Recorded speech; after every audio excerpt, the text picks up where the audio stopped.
नमस्कार दोस्तों। त्योहार का सीज़न शुरू हो गया है।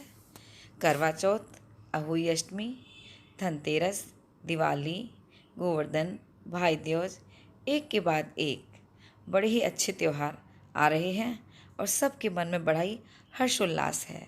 लेकिन माहौल कुछ ऐसा है, उसमें हम बाहर की मिठाइयाँ प्रेफर नहीं करते हैं, और करते भी हैं तो सभी सोचते हैं ये तो मार्केट में मिलता है। तो आज मैं उसी श्रृंखला में एक ऐसी मिठाई यानी कि एक ऐसे लड्डू बनाकर तैयार करूंगी जो मार्केट में नहीं मिलते हैं। तो आने वाले सभी मेहमान आराम से इन लड्डुओं को खा लेते हैं। ये खाने में सौंदे सौंदे स्वादिष्ट तो लगते हैं, ये पौष्टिक भी हैं। तो आज मैं बनाऊंगी चने के सत्तू के लड्डू। वैसे चने के सत्तू के लड्डू मैं कई बार बना चुकी हूँ, लेकिन हर बार थोड़ा थोड़ा वेरिएशन डाल देती हूँ। तो सभी को लगता है कि देखिए हम एक लड्डू को कितने तरीके से बना करके तैयार कर लेते हैं, और ये लड्डू बड़े ही जल्दी बन करके तैयार हो जाते हैं। तो चलिए आइए मेरे साथ देखते हैं इन स्वादिष्ट चने के सत्तू के लड्डू को हम कैसे बनाकर तैयार करते हैं।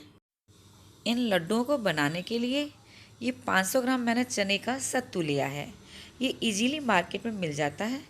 यदि आपके शहर में नहीं मिलता है तो आप इसे ऑनलाइन भी परचेज़ कर सकते हैं। यदि ऑनलाइन भी नहीं मंगा पाते हैं तो जो भुने हुए चने होते हैं काले, इन्हें मिक्सी में पीसकर छान लीजिए।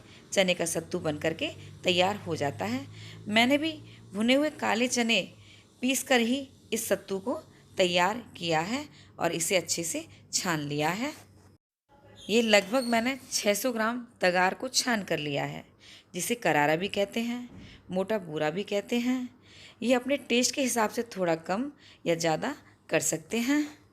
लगभग 400 ग्राम मैंने शुद्ध घी लिया है। ये लड्डू शुद्ध घी में ही अच्छे बन करके तैयार हो जाते हैं। शुद्ध घी भी कई बार 50 ग्राम ज़्यादा लगता है, कई बार 50 ग्राम कम लगता है, क्योंकि ये सत्तू की क्वालिटी पे डिपेंड करता है। ये आधा कटोरी बादाम को मैंने दरदरा पीस लिया है। वज़न में लगभग ये 60 से 70 ग्राम होंगे। देखिए मिक्सी में इस तरह से मैंने पीस लिया है, क्योंकि टुकड़े बच्चे खाते नहीं हैं, पिसा हुआ इजीली खा लेते हैं। साथ में मैंने ये लगभग 50 से 60 ग्राम ही सूखा नारियल है, इसे भी मैंने मिक्सी में दरदरा पीस लिया है। अब कढ़ाई में मैंने छान करके चने के सत्तू को डाल लिया है और लो टू मीडियम फ्लेम पर इसे ड्राई रोस्ट करेंगे। ऐसा करने से इसमें जो भी मॉइस्चर होता है वो निकल जाता है और लड्डू में अरोमा बड़ा ही अच्छा आता है। लेकिन कढ़ाई भारी तल्ले की लें, इससे हमारे लड्डू बिना जले अच्छे तैयार होते हैं। देखिए सत्तू हल्का गर्म हो गया है। अब हम इसमें रिक्वायरमेंट के हिसाब से घी डालेंगे। घी क्योंकि गैस के पास रखा था तो ये मेल्ट हो गया है, इसलिए इतना पतला पतला लग रहा है। हमने 2 टेबल स्पून घी बचाया है, बाकी सारा घी हमने सत्तू में डाल दिया है। लेकिन 5 मिनट भूनने के बाद लग रहा है ये अब भी थोड़ा सा ड्राई है।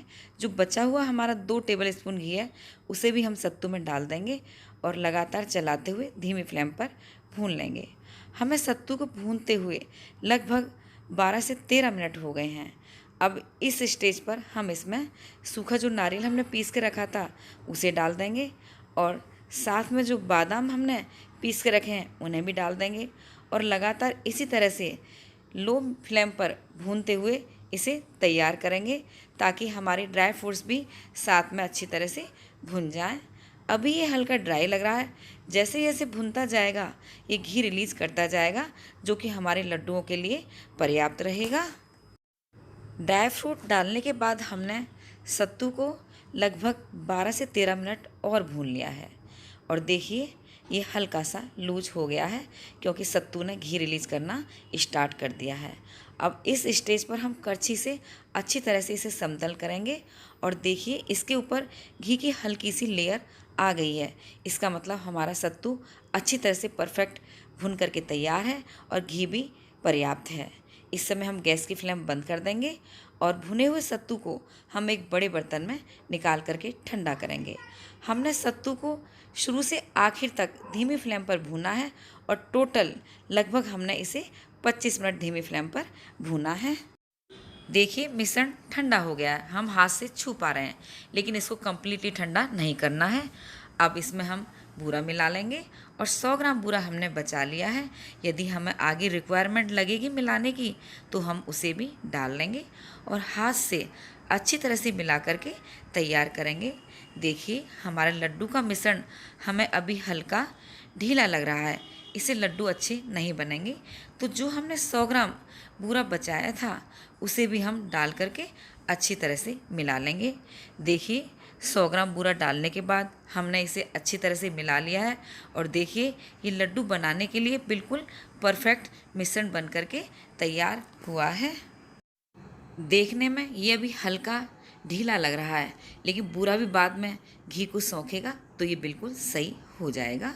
अब जितना बड़ा लड्डू बनाना है उसके हिसाब से थोड़ा थोड़ा मिश्रण हाथ में लीजिए और हथेली और उंगली अंगूठे से दबाते हुए लड्डू बना करके तैयार कीजिए।